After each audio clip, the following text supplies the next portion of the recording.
السلام علیکم ناظرین بہان نے اپنے دائیں سمت بہادران روم میں سے جو اسلحہ سے پوری طرح مسلح تھے 1000 جوان رکھے اور اسی طرح ملوک اور جو ریشم کا سرخ مطلع لباس پہنے ہوئے تھے اور جن کا سوائے ان کی آنکھوں کے تمام جسم چھپا ہوا تھا 1000 منتخب کیے اور انہیں اپنے بائیں طرف مقرر کر کے یہ ہدایت کر دی کہ وہ ہر طرح ہوشیار رہیں۔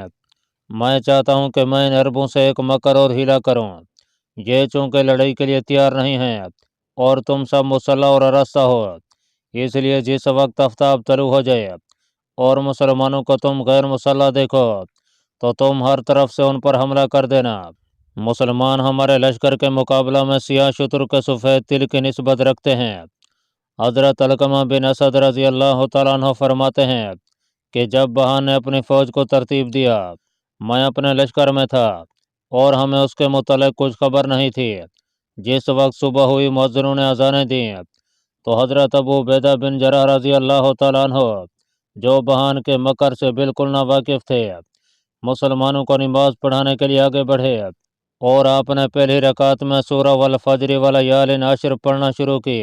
جس وقت آپ ان ربک بالمرصاد پر پہنچے تو حاطف غیبی نے مسلمانوں کو مخاطب کر کے، حالانکہ وہ نماز میں تھے، یہ کہا، تم دشمن پر فتح یاب ہو گئے۔ رب العزت کی قسم، ان کا مکر ان کو کسی چیز سے بے نیاز نہیں کرے گا۔ اللہ جل جلالہ نے اس آیت کو تمہارے امیر کی زبان پر محض تمہیں بشارت دینے کے لیے جاری کرایا ہے۔ مسلمانوں نے جس وقت اس آواز کو سنا تو تعجب کیا۔ دوسری رکعت میں آپ نے والشمس وضحاہا شروع کی۔ جس وقت اس آیت پر پہنچے فدمدم علیہم ربہم بذنبہم فسواہا ولا یخاف عقباہا، یعنی ان کے رب نے انہیں ان کے گناہوں کی وجہ سے ہلاک کیا اور ان سب چھوٹے بڑوں کو برابر کر دیا، اور اللہ تبارک و تعالیٰ ان کی ہلاکت کے انجام سے نہیں ڈرتے۔ تو پھر اس حاطف غیبی نے آواز دی اور کہا کہ بات پوری ہو گئی، رجز صحیح ہو گئی، یہی علامت فتح کی ہے۔ حضرت ابو عبیدہ بن جراح جس وقت نماز سے فارغ ہو چکے تو مسلمانوں سے کہنے لگے، معاشر المسلمین، کیا تم نے حاطف غیبی کی آواز سنی ہے؟ انہوں نے کہا کہ سنی ہے، یہ کیا ہے؟ آپ رضی اللہ تعالیٰ عنہ نے فرمایا، خدا کی قسم، یہ حاطف مدد و نصرت کی نشانی اور فیض المرامی کی علامت ہے۔ اللہ عز و جل کی مدد و اعانت کی تمہیں بشارت ہو، واللہ باری تعالیٰ تمہیں نصرت فرمائیں گے اور قرون اول کے نافرمانوں کی طرح تمہارے دشمنوں پر عذاب مسلط کریں گے۔ اس کے بعد آپ نے فرمایا، معاشر القوم، میں نے رات ایک ایسا خواب دیکھا ہے جو دشمنوں پر نصرت اور ملاء الاعلیٰ کی طرف سے اعانت پر دلالت کرتا ہے۔ صحابہ رضوان اللہ تعالیٰ علیہم اجمعین نے دریافت کیا، اللہ سبحانہ و تعالیٰ ہمارے امیر کی شان دوبارہ کریں، وہ کیا خواب ہے؟ آپ نے فرمایا کہ میں نے دیکھا کہ میں گویا رومی دشمنوں کے مقابلہ میں کھڑا ہوا ہوں کہ اچانک ہمیں چند ایسے آدمیوں نے جو سفید کپڑے پہن رہے تھے اور ایسے سفید کہ میں نے آج تک کبھی نہیں دیکھے تھے، اور جو سبز عمامے باندھے زرد علم ہاتھ میں لیے سبزے گھوڑے پر سوار تھے، ہمیں گھیر لیا، اور جس وقت وہ میرے چاروں طرف سب بستہ ہو گئے تو کہنے لگے کہ آگے بڑھو، دشمن سے پیش دستی کرو اور ان سے مطلق نہ ڈرو، تم ان پر غالب ہو اور اللہ تبارک و تعالیٰ تمہارے ناصر اور مددگار ہیں۔ اس کے بعد تمہارے اندر سے انہوں نے چند آدمیوں کو بلایا اور اپنے پیالوں سے انہیں شراب پلائی جو ان کے اندر موجود تھی۔ میں گویا اپنے لشکر کی طرف دیکھ رہا تھا کہ وہ رومیوں کے لشکر میں داخل ہو گیا ہے، اور جس وقت اس نے ہماری طرف دیکھا ہے تو وہ ہزیمت کھا کر بھاگ پڑا ہے۔ یہ خواب سن کر مسلمانوں نے کہا، ایھا الامیر، اللہ تبارک و تعالیٰ آپ کو نیکی بخشے، یہ ایک بشارت ہے کہ اللہ تبارک و تعالیٰ نے ہماری آنکھوں کو اس سے ٹھنڈک اور نور بخشا ہے۔ قوم خلان سے ایک شخص کھڑا ہوا اور کہنے لگا، ایھا الامیر، اللہ جل جلالہ آپ کو صالح بنائے، میں نے بھی رات ایک خواب دیکھا ہے۔ آپ نے فرمایا، انشاءاللہ تعالیٰ وہ عمدہ اور نیک ہی ہوگا، باری تعالیٰ تم پر رحم فرمائے، وہ کیا ہے؟ اس نے کہا کہ میں نے دیکھا گویا ہم دشمن کے مقابلے کے لیے نکلے ہیں، اور جس وقت دشمن نے لڑائی شروع کی ہے تو آسمان سے سفید سفید چند طیور جن کے بازو سبز اور خار کرگس جیسے تھے اترے ہیں اور عقابوں کی طرح ان دشمنوں کے سر نوچنے اور توڑنے لگے ہیں، اور جس وقت ان میں سے کوئی شخص ان کا مقابلہ کرتا ہے تو ایک ہی ضرب کے ساتھ اس کے ٹکڑے کر کے رکھ دیتے ہیں۔ مسلمان اس خواب سے خوش ہوئے اور آپس میں ایک دوسرے سے کہنے لگے کہ تمہیں بشارت ہو، اللہ جل جلالہ نے تمہاری تائید کر کے تمہیں غلبہ دیا، اور وہ مقرب فرشتوں کے ذریعے انشاءاللہ تعالی جنگ بدر کی طرح تمہاری نصرت و اعانت فرمائیں گے، اور فرشتے تمہاری طرف سے ہو کے رومیوں سے لڑیں گے۔ حضرت ابو عبیدہ بن جراح رضی اللہ تعالیٰ عنہ بھی بہت خوش ہوئے اور فرمانے لگے کہ یہ بہت عمدہ اور سچا خواب ہے، اس کی تعبیر مدد و نصرت ہے۔ میں باری تعالیٰ کی ذات گرامی سے مدد و اعانت کی امید اور فتح کی آرزو رکھتا ہوں۔ مسلمانوں میں سے ایک شخص کہنے لگا، ایھا الامیر، ناملون ان گبرو کتوں کے مقابلہ سے ہمیں کس چیز نے روک رکھا ہے، اور آپ لڑائی میں کس چیز کا انتظار فرما رہے ہیں؟ حالانکہ دشمن جنگ کے طول دینے سے ہمارے ساتھ مکر کرنا چاہتا ہے، اور اس نے تاخیر محض اس وجہ سے کر رکھی ہے کہ وہ اچانک کسی رات ہم پر شب خون کے ارادے سے آ پڑے۔ آپ نے فرمایا، واقعی یہ بات کرینے کی آس معلوم ہوتی ہے۔ حضرت سعید بن رفاع حمیری رضی اللہ تعالیٰ عنہ کہتے ہیں کہ ہم اس گفتگو میں تھے کہ اچانک چاروں طرف سے شور و غل کی آوازیں بلند ہوئیں، ہر طرف سے چیخ و پکار کی صدائیں آنے لگیں، ہر شخص لڑائی کے لیے دوسرے کو بلا رہا تھا اور تیار ہونے کے لیے کہتا تھا۔ رومی ہماری طرف بڑھے چلے آ رہے تھے۔ حضرت ابو عبیدہ بن جراح کو گمان ہوا کہ کہیں مسلمان اب تک فجر کی نماز کی ادائیگی میں لگ رہے ہیں، اس لیے آپ انہیں دیکھنے کے لیے اٹھے۔ اس رات مسلمانوں کی نگہبانی کے لیے حضرت سعید بن زید اور حضرت عمر بن نفیل رضی اللہ تعالیٰ عنہ مامور تھے۔ حضرت سعید بن زید رضی اللہ تعالیٰ عنہ تیار ہو جاؤ، تیار ہو جاؤ کی آوازیں لگاتے ہوئے اچانک دکھائی دیے، اور بڑھتے بڑھتے حضرت ابو عبیدہ بن جراح رضی اللہ تعالیٰ عنہ کے پاس آ کر کھڑے ہو گئے۔ آپ کے ساتھ چند نصرانی عرب بھی تھے۔ آپ حضرت ابو عبیدہ بن جراح سے کہنے لگے، ایھا الامیر، بہان نے جنگ بند کر کے ہمارے ساتھ دھوکہ کیا، اب وہ صفوں کو مرتب اور لشکر کو راستہ کر کے ہم پر اچانک آ گرنے کا ارادہ رکھتا ہے، اور ہم اس وقت بالکل بے سر و سامان ہیں۔ یہ چند نصرانی عرب مسلمان ہونے کی غرض سے ہمارے پاس ہیں اور بہان کی سختی اور مکر و حیلے کی خبر دیتے ہیں، اور کہتے ہیں کہ وہ ہماری طرف اپنے بڑے بڑے دلاوروں کو لے کر چل پڑا ہے، اور ان کی رائے ہے کہ ان کا ہر ایک بادشاہ ایک ایک روز ہم سے میں اپنی فوج کے لڑا کرے گا، اور یہ صورت نہایت خطرناک ہے۔ نیز مسلمانوں نے دیکھ لیا ہے کہ رومیوں کے علم اور صلیبیں برابر ہم سے قریب ہوتی چلی جاتی ہیں۔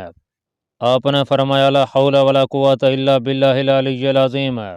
اس کے بعد آپ نے آواز دی، ابو سلیمان خالد بن ولید کہاں ہیں؟ حضرت خالد بن ولید رضی اللہ تعالیٰ عنہ لبیک کہتے ہوئے آئے تو آپ نے فرمایا، ابو سلیمان، تم میرے ہر کام کے اہل اور لائق ہو۔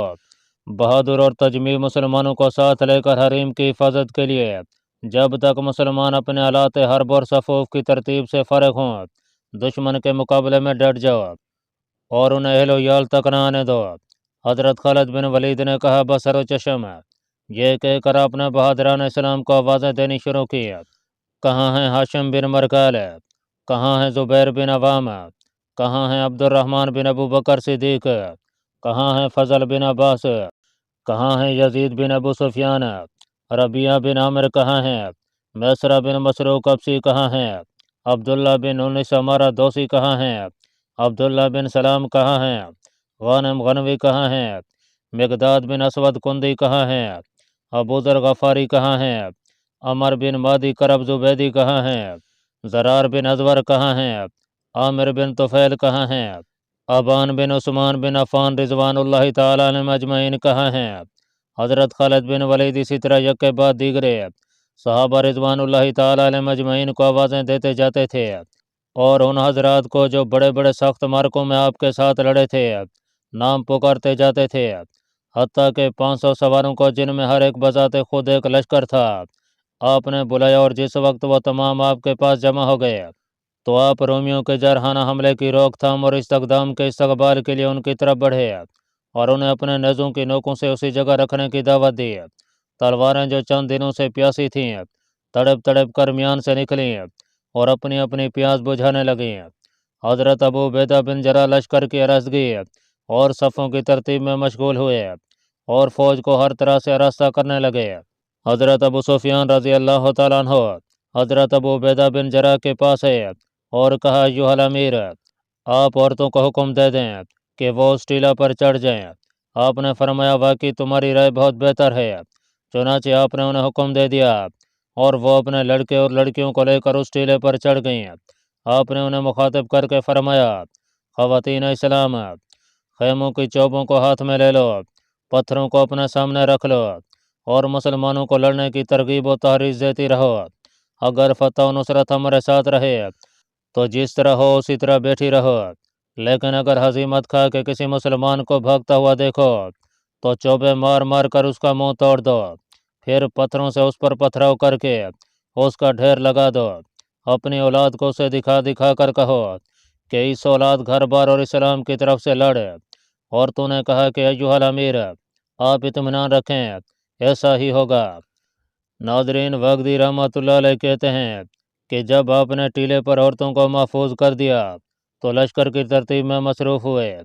جس وقت آپ نے اپنی فوج کو میمنہ، میسرہ، کلب اور دو بازوں پر تقسیم کر کے صاحب نشانات لوگوں کو آگے کر دیا تو ہر ایک لڑائی کی طرف دوڑنے لگا۔ مہاجرین کا نشان زر تھا، بعض سفید اور سیاہ نشان بھی موجود تھے۔ اسی طرح ہر ایک قبیلے کے نشانات اور علم مختلف رنگوں کے تھے۔ آپ نے مہاجرین و انصار رضی اللہ تعالیٰ عنہم کو قلب لشکر میں متعین فرمایا۔ مسلمان لڑائی کے سامان اور اسلحہ سے بالکل مسلح ہو گئے۔ آپ نے تمام لشکر کو 3 صفوں پر مرتب کیا۔ پہلی صف میں یمن کے تیر انداز لوگ مقرر کیے، دوسری میں ڈھال اور تلوار والے لوگوں کو، اور تیسری میں سوار فوج کو۔ میں ان کے سامان کے متعین فرمایا، پھر سواروں کو 3 جماعتوں میں تقسیم کیا اور ہر ایک جماعت پر مسلمانوں میں سے 3 شاہ سوار، یعنی حضرت غیاث بن حرملہ عمری، مسلمہ بن سیف اور کیکا بن عمر تمیمی رضوان اللہ تعالی علیہم اجمعین کو علی الترتیب مقرر فرمایا۔ تمام مسلمان اپنے اپنے نشانات کے نیچے جمع ہوئے اور حضرت ابو عبیدہ بن جراح وسلم کے نیچے، جو آپ کو حضرت ابو بکر صدیق رضی اللہ تعالیٰ عنہ نے ملک شام آنے کے وقت ودیعت فرمایا تھا، کھڑے ہوئے۔ یہ وہی رسول اللہ صلی اللہ علیہ وسلم کا نشان مبارک تھا جو ان حضرت نے غزوہ خیبر کے لیے ترتیب فرمایا تھا۔ کہتے ہیں کہ حضرت خالد بن ولید کے پاس ریات العقاب نامی سیاہ علم تھا۔ آپ نے پیدل پر حضرت شرجیل بن حسنہ رضی اللہ تعالیٰ عنہ کو، دائیں بازو پر حضرت یزید بن ابو سفیان کو اور بائیں بازو پر حضرت قیس بن حبیرہ رضی اللہ تعالیٰ عنہم کو مقرر کیا۔ اور جس وقت تمام صفیں مرتب ہو گئیں تو حضرت ابو عبیدہ بن جراح صفوں کے بیچ میں تشریف لائے اور مسلمانوں کو لڑائی کی ترغیب دینے لگے۔ فرمانے لگے کہ اگر تم اللہ تبارک و تعالیٰ کی مدد کرو گے تو اللہ سبحانہ و تعالیٰ تمہاری اعانت و نصرت فرمائیں گے اور تمہارے قدموں کو لگزے سے ثابت رکھیں گے۔ صبر و استقلال کو اپنا شعار بناؤ اور ہمیشہ صبر سے کام لو۔ صبر ہی کرب و بلا سے نجات دینے والا، رب العزت کی مرضی کے مطابق اور دشمنوں کو قلع کم کرنے والا ہے۔ صفوں کو نہ توڑنا، نیتوں کو سلام رکھنا، یاد خدا کے سوا ایک قدم بھی نہ بڑھانا، اور جب تک دشمن اپنی طرف سے پہل نہ کرے اس وقت تک ہتھیار نہ اٹھانا، نیزے سیدھے رکھنا، قدوں کو ڈھالوں میں چھپائے رکھنا، اور اللہ تعالیٰ کے ذکر کے سوا کوئی بات زبان پر نہ لانا، اور جب تک میں کسی بات کا حکم نہ دوں اس وقت تک اپنی طرف سے ابتدا نہ کرنا۔ یہ کہہ کر آپ اپنے مقام یعنی قلب لشکر کی طرف واپس وہیں کھڑے ہو گئے۔ ادھر بہان کے مکر و فریب نے کچھ کام نہ دیا، اور جس وقت رومیوں نے حضرت خالد بن ولید کو 500 سواروں کی جمعیت کے ساتھ اپنی طرف آتا دیکھا تو وہ خوف کھا کے پیچھے لوٹے اور ایک جگہ صف بستہ ہو کے کھڑے ہو گئے۔ بہان نے اپنی فوج کو مخاطب کر کے کہا کہ مسلمانوں پر حملہ کرنے سے تمہیں کس چیز نے منع کر دیا ہے؟ بڑھو اور ان پر حملہ کرو۔ رومی یہ سن کر آگے بڑھے۔ حضرت خالد بن ولید نے رومیوں کو یہ جمع غفیر اور فوج کثیر دیکھ کر ان پر ایک نظر دوڑائی۔ ان کی جمعیت سے 30,000 آدمی علیحدہ ہو گئے تھے جو لڑائی کے لیے بالکل تیار تھے۔ فوج کے میمنہ پر خندقیں کھود دی گئی تھیں اور ان میں فوجیں بٹھا دی گئی تھیں، جنہوں نے اپنے پیروں کو زنجیروں سے اس نیت سے کہ کوئی لڑائی سے فرار اختیار نہ کرے باندھ لیا تھا، اور ہر ایک زنجیر کے اندر 10-10 آدمی مربوط تھے۔ انہوں نے مسیح ابن مریم، صلیب اعظم، کیسے سین رہبان اور 4 کنیسوں کی قسمیں کھا کھا کر حلف اٹھایا تھا کہ جب تک ہمارا ایک بھی آدمی میدان جنگ میں زندہ ہوگا اس وقت تک ہم کبھی بھی میدان جنگ سے قدم پیچھے نہ ہٹائیں گے۔ حضرت خالد بن ولید نے یہ دیکھ کر فرمایا، اس میں شک نہیں کہ آج کا دن نہایت مرکہ کا دن ہوگا۔ اس کے بعد آپ نے دعا کی۔ دعا کے بعد آپ حضرت ابو عبیدہ بن جراح کے پاس آئے اور کہا، یو الامیر، قوم زنجیر میں مسلسل اور مربوط ہو کر ہماری طرف چلی ہے۔ آج کا روز بلا شک نہایت صبر و استقلال کا روز ہے۔ حضرت ابو عبیدہ بن جراح یہ سن کر مسلمانوں کی طرف مخاطب ہوئے اور فرمایا، رومیوں کی تعداد اور سامان اسلحہ آج بہت زیادہ ہے۔ آپ لوگوں کو سوائے صبر کے اور کوئی چیز نجات نہیں دے سکتی۔ اس کے بعد آپ نے حضرت خالد بن ولید سے فرمایا، ابو سلیمان تمہاری کیا رائے ہے؟ واقدی رحمۃ اللہ علیہ کہتے ہیں کہ چونکہ بہان نے اپنے لشکر کے ان 1 لاکھ آدمیوں کو جن کی شجاعت و برات ان کے شہروں میں زبان زد عوام تھی اپنے لشکر کے آگے کھڑا کیا، اور حضرت خالد بن ولید نے ان کی بہادری اور سختی ان کے چہروں سے معلوم کر لی تھی۔ اس لیے آپ نے حضرت ابو عبیدہ بن جراح سے کہا، میرے نزدیک آپ اپنی جگہ حضرت سعید بن زید کو کھڑا کر دیں اور خود 200 یا 300 آدمی ساتھ لے کر حضرت سعید بن زید کی پشت پر بالکل محاذ میں کھڑے ہو جائیں، تاکہ جس وقت مسلمانوں کو یہ معلوم ہو جائے کہ آپ ان کے پیچھے کھڑے ہوئے ہیں وہ اللہ تبارک و تعالیٰ سے شرم کریں اور آپ سے نہ بھاگیں۔ حضرت ابو عبیدہ بن جراح نے آپ کے اس مشورے کو قبول فرمایا۔ دوسرے دن کی جنگ میں جس شخص نے سب سے پہلے باب جنگ کی کنڈی کھولنے کا ارادہ کیا وہ قبیلہ یزد کا ایک نوجوان نوعمر اور نہایت عقل مند لڑکا تھا۔ یہ اپنی جگہ سے آگے بڑھا اور حضرت ابو عبیدہ بن جراح کی خدمت میں آ کر کہنے لگا، ایھا الامیر، میں چاہتا ہوں کہ میں اپنے اور اسلام کے دشمنوں کے ساتھ جہاد کر کے اپنے دل کو تسکین دوں۔ کیا آپ مجھے اس کی اجازت دیتے ہیں؟ اگر رسول اللہ صلی اللہ علیہ وسلم کے حضور میں آپ کی کوئی حاجت اور ضرورت ہو تو آپ مجھ سے بیان کر دیں تاکہ میں عرض کر دوں۔ آپ یہ سن کر روئے اور کہا کہ میرے آقا محمد رسول اللہ صلی اللہ علیہ وسلم سے میرا سلام کہہ دینا اور عرض کرنا کہ ہمارے رب ذوالجلال نے ہم سے جو وعدہ فرمایا تھا ہم نے اسے بالکل سچا پایا۔ ازدی جوان یہ سن کر میدان میں آیا اور اپنے لیے حریف کو طلب کرنے لگا۔ رومیوں میں سے اس کے مقابلہ میں ایک کافر سامنے آیا۔ دونوں نے ایک دوسرے پر حملہ کیا، مگر ازدی نوجوان نے اسے ایک ایسا نیزہ مارا کہ یہ چکرا کے زمین پر آ گرا۔ ازدی نے اس کا گھوڑا اور اسباب اتار کر اپنی قوم میں سے ایک شخص کے سپرد کر دیا اور خود پھر میدان میں پہنچ کر حل من مبارز کا نعرہ لگایا۔ دوسرا آدمی اس کے مقابلے کو نکلا، اس نے اسے بھی پہلے کے پاس پہنچا دیا۔ تیسرا یا اسے بھی چلتا کیا اور چوتھے کو بھی موت کے گھاٹ اتار دیا، حتیٰ کہ ایک 5واں رومی اس کے مقابلے میں آیا، اس نے اس ازدی نوجوان کو شہید کر دیا۔ قبیلہ ازد یہ دیکھ کر غصہ میں بھر گیا اور اس نے غیظ و غضب کی حالت میں رومیوں کی طرف بڑھنا شروع کر دیا۔ رومی بھی یہ دیکھ کر مسلمانوں کی طرف بڑھے اور ان کا ایک کنارہ مسلمانوں کے میمنہ سے نکل کر قریب ہو گیا۔ حضرت ابو عبیدہ بن جراح نے فرمایا، خدا کے دشمن تم سے بالکل قریب ہو گئے ہیں، انہیں ڈھیر کر کے رکھ دو اور یاد رکھو اللہ سبحانہ و تعالیٰ تمہارے ساتھ ہیں۔ صبر، صدق اور اللہ تعالیٰ کی مدد و نصرت کے بھروسہ پر ثابت قدم رہو اور اپنے پیروں کو استقلال کے ساتھ ایک جگہ جما لو۔ رومیوں نے مسلمانوں کے میمنہ پر، جس میں قوم ازدیج، حضر موت اور خلان کے آدمی تھے، حملہ کر دیا۔ یہ حملہ گرچہ نہایت سخت تھا مگر مسلمان نہایت پامردی کے ساتھ ثابت قدم رہے اور خوب جان توڑ کر حملہ کا جواب دیا۔ رومیوں کا دوسرا دستہ بھی انہی کی طرف متوجہ ہوا۔ انہوں نے ان کا بھی نہایت صبر و جمیل کے ساتھ مقابلہ کیا اور ثابت قدمی بھی دکھلائی۔ تیسری صاحب بھی انہی پر آ پڑی جس نے مسلمانوں کے پائے ثبات میں لغزش پیدا کر دی اور کچھ آدمی اپنی جگہ اور نشانات سے علیحدہ ہو کر لشکر کی طرف ہٹنے پر مجبور ہوئے۔ بعض نے استقلال سے کام لیا اور وہ اپنے نشان اور علم کے ماتحت برابر رومیوں سے لڑتے رہے۔ پیچھے ہٹنے والوں میں قوم زبید بھی تھی جو اس وقت میمنہ میں کھڑی ہوئی تھی۔ حضرت عمر بن عاص مادی کرب زبیدی رضی اللہ تعالیٰ عنہ جو اس قوم کے سردار تھے اور جن کی بہادری و شجاعت کی وجہ سے جو انہوں نے زمانہ جاہلیت اور اسلام میں دکھائی تھی ان کی قوم ان کی نہایت عزت و تکریم کرتی تھی۔ ان کی عمر جنگ یرموک میں 110 برس کی ہو گئی تھی مگر ان کی شجاعت و برات نے انہیں اس پیرانہ سالی میں بھی جنگ پر آمادہ کر رکھا تھا۔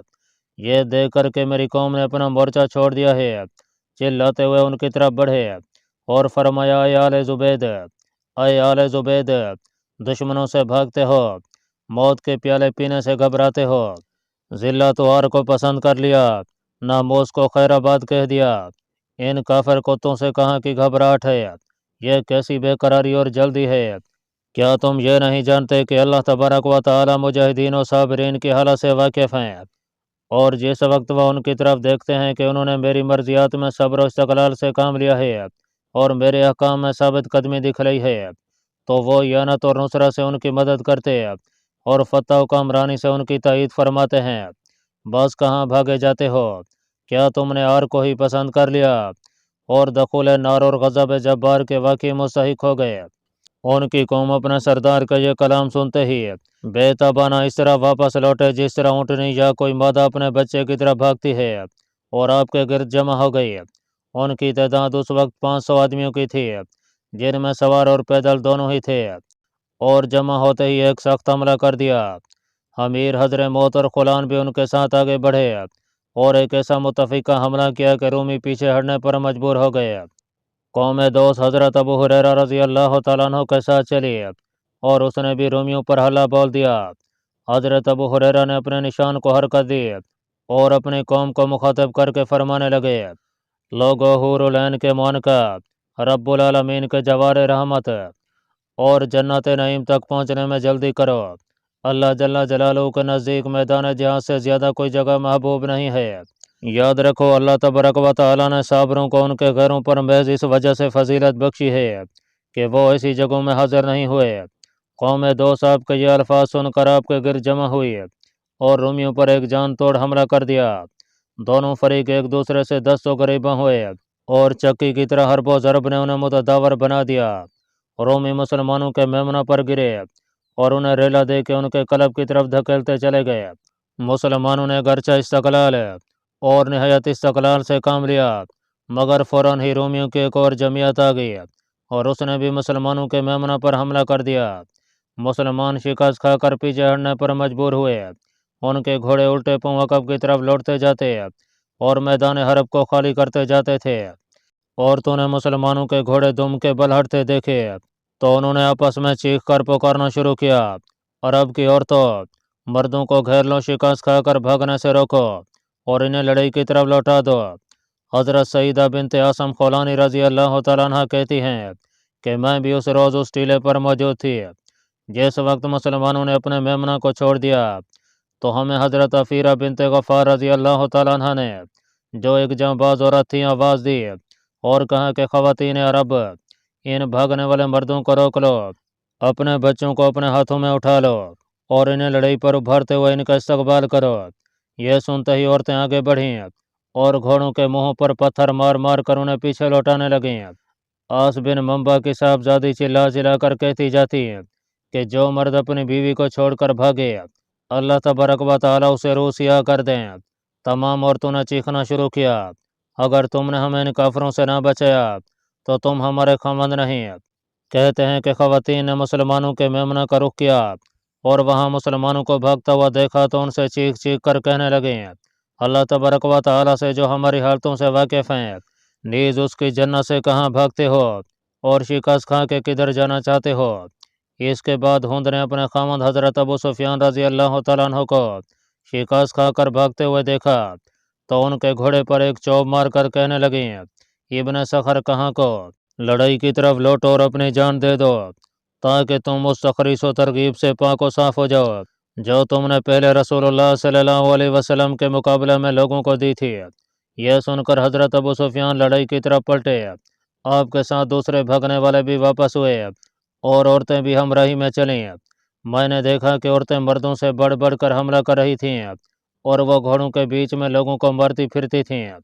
میں نے ان میں سے ایک عورت کو دیکھا، وہ ایک بہت بڑے کافر کی طرف جو گھوڑے پر سوار تھا چلی اور جب تک اسے مار مار کر گھوڑے سے نہ گرا دیا اس وقت تک پیچھے نہ ہٹی۔ اس کے بعد اسے یہ کہتے ہوئے قتل کر دیا کہ مسلمانوں کے ساتھ اللہ تعالیٰ کی مدد کے یہی معنی ہیں۔ ناظرین، حضرت زبیر بن عوام رضی اللہ تعالیٰ عنہ کہتے ہیں کہ مسلمانوں نے ایک سخت حملہ کیا اور اس حملہ سے ان کا مقصود سوائے خشنود رب ذوالجلال اور رضائے رسول اکرم صلی اللہ علیہ وسلم کے سوا اور کچھ نہ تھا۔ قوم عز نے حضرت ابو ہریرہ کے ہمراہ ہو کر نہایت شدت کے ساتھ جنگ کی، اور چونکہ رومیوں کا سب سے پہلا ریلا انہیں پر ہوا تھا اور انہوں نے ہی سب سے اول ان کے مقابلہ پر اپنی جانیں پیش کی تھیں، اس لیے سب سے زیادہ شہادتیں انہیں کے حصہ میں آئیں اور ان کی اکثر جماعت اس موقع پر کام آ گئی۔ حضرت سعید بن زید رضی اللہ تعالیٰ عنہ کہتے ہیں کہ لڑائی کا پورا زور مسلمانوں کے میمنہ پر ہو رہا تھا۔ مسلمان کبھی ہزیمت کھا کے بھگتے تھے اور کبھی پھر لڑائی کی طرف لوٹتے تھے، کبھی کچھ دیر کو مقابلہ کرتے تھے اور کبھی پیچھے ہٹ جاتے تھے، حتیٰ کہ حضرت خالد بن ولید نے دیکھا کہ میمنہ ہٹتا ہٹتا قلب تک پہنچ گیا ہے۔ یہ دیکھتے ہی آپ نے اپنے سواروں کو آواز دی اور آپ ادھر میل ہوئے۔ آپ کے ساتھ ہی 6000 مسلمانوں کی ایک جمعیت ہے اللہ اکبر کے فلک شگاف نعرے بھرتی ہوئی متوجہ ہوئی اور رومیوں پر حملہ کر دیا اور انہیں اس قدر شکست پہ شکست دی اور قتل پر قتل کیا کہ مسلمانوں کا میمنہ اور قلب ان رومیوں سے صاف ہو گیا اور مسلمان پھر اپنی اپنی جگہ یعنی میمنہ اور قلب پر پہنچ گئے۔ حضرت خالد بن ولید دوسری جگہ ٹھہرے اور جو رومی مسلمانوں کے قریب ہوتا رہا اسے دور کرتے رہے، اور اس طرح رومیوں نے حضرت خالد بن ولید کے سامنے نہایت بری شکست کا منہ دیکھا۔ آپ نے رومیوں کے شاہ سواروں کو منقرض اور پریشان دیکھ کے مسلمانوں کو پکارا، یا اہل اسلام والایمان، یا حاملین قرآن، اصحاب محمد صلی اللہ علیہ وسلم۔ رومیوں میں کھلبلی مچ گئی، شکست عظیم ظاہر ہونے لگی۔ تم نے دیکھ ہی لیا کہ ان میں کوئی بہادر اور تجمی نہیں رہا۔ اللہ تبارک و تعالیٰ نے ان کی قوت اور تیزی کو توڑ دیا۔ اللہ تعالیٰ تمہیں جزائے خیر عنایت کریں۔ حملہ کرو اور شدت و سختی کے ساتھ ان پر گر پڑو۔ اس ذات پاک کی قسم جس کے قبضہ قدرت میں خالد کی جان ہے، مجھے امید ہے کہ اللہ تبارک و تعالیٰ تمہیں ان کے بازوں پر فتح بخشیں گے۔ مسلمانوں نے یہ سن کر ہر چار طرف سے آوازیں دیں کہ آپ حملہ کریں، ہم بھی آپ کے ساتھ حملہ کریں گے۔ آپ نے یہ سنتے ہی تلوار کو سونت لیا اور رومیوں پر جا پڑے۔ حضرت عبد الرحمن بن حمید جمی کہتے ہیں کہ حضرت خالد بن ولید کے ساتھ اس حملہ میں بھی شامل تھا، ہم نے بھی آپ کے ساتھ حملہ کیا۔ خدا کی قسم رومیوں نے ہمارے سامنے میدان صاف کر دیا اور ہمیں دیکھ کر اس طرح بھاگنے لگے جس طرح بکریاں شیر کو دیکھ کر بھاگتی ہیں۔ مسلمانوں نے ان کا تعاقب کیا اور ہمارا یہ حملہ رومیوں کے میمنہ پر ہوا تھا۔ رومی میدان چھوڑ کر بری طرح بھاگنے لگے اور چونکہ یہ زنجیروں میں بندھے ہوئے تھے اس لیے پوری طرح جگہ نہ چھوڑ سکے۔ قوم کی حمایت اور نگہبانی میں تیر اور نیزے چلاتے تھے اور اپنی جان بچانے کی پڑی ہوئی تھی۔ حضرت خالد بن ولید ہمارے آگے آگے تھے اور ہم پیچھے پیچھے اور برابر حملہ کرتے ہوئے بڑھے چلے جا رہے تھے۔ ہماری زبانوں پر یہ جاری تھا، یا محمد صلی اللہ علیہ وسلم، امت کی خبر لیجئے، امت کی خبر لیجئے، حتیٰ کہ ہم اسی طرح بڑھتے ہوئے دریجان تک پہنچ گئے جو اس وقت جواہر کی ایک صلیب لیے ہوئے اپنے اس مورچہ پر کھڑا ہوا تھا جہاں بہان نے اسے مسلط کیا تھا۔ اس کے ساتھ اس کی فوج بھی تھی جو اپنے سردار کے حملے کا انتظار کر رہی تھی کہ یہ حملہ کرے تو ہم بھی اس کے ساتھ حملہ کریں۔ جس وقت حضرت خالد بن ولید کا لشکر دریجان کے بالکل قریب پہنچ گیا تو اس کے سردار اسے کہنے لگے، ایھا الملک، کیا آپ ہمیں حملہ کرنے کا حکم نہیں دیتے کہ ہم حملہ کریں یا پیچھے کو لوٹ جائیں؟ دیکھیے عربوں کا لشکر ہمیں گھس آیا ہے۔ اس نے کہا کہ یہ ایک بہت برا دن ہے، میں اسے دیکھنا تک پسند نہیں کرتا اور نہ یہ چاہتا ہوں کہ اس میں حاضر رہوں۔ مجھے بادشاہ نے اس جگہ کھڑا کر دیا ہے، میں اس کھڑے ہونے کو بھی برا خیال کرتا ہوں۔ لو اس کپڑے سے میرا سر اور چہرہ باندھ دو تاکہ میں اس جنگ اور حرب و ضرب کو بھی دیکھ نہ سکوں۔ انہوں نے ایک ریشمی رومال سے اس کا سر اور چہرہ ڈھانپ دیا۔ رومی برابر قتل ہوتے رہے حتیٰ کہ وہ مسلمانوں کے سامنے سے شکست کھا کر بھاگے اور مسلمان دریجان تک پہنچ گئے۔ یہ اس وقت سر بندھا ہوا تھا۔ حضرت زرار بن ازور رضی اللہ تعالیٰ عنہ اس کی طرف بڑھے اور ایک پار ہونے والا نیزہ اس کو ایسا مارا کہ وہ ہمیشہ کے لیے چل بسا۔ ناظرین، وقدی رحمۃ اللہ علیہ کہتے ہیں کہ اللہ تبارک و تعالیٰ نے مسلمانوں کے ساتھ ایک یہ بھی حسن سلوک کیا کہ جرجیر اور قناطیر میں جھگڑا ہو گیا اور ان میں آپس میں اختلاف پڑ گیا۔ جرجیر قوم ارمن کو لیے ہوئے رومیوں کے میمنہ پر کھڑا تھا اور قناطیر میسرہ پر۔ جرجیر نے قناطیر سے کہا، یہ وقت کھڑا ہونے کا نہیں ہے، عربوں پر حملہ کر۔ اس نے کہا کہ تو مجھے حملہ کا حکم دیتا ہے اور خود حملہ نہیں کرتا۔ جرجیر نے کہا کہ میں تجھے حکم کس طرح نہ دوں، میں تیرے اوپر حاکم بھی ہوں۔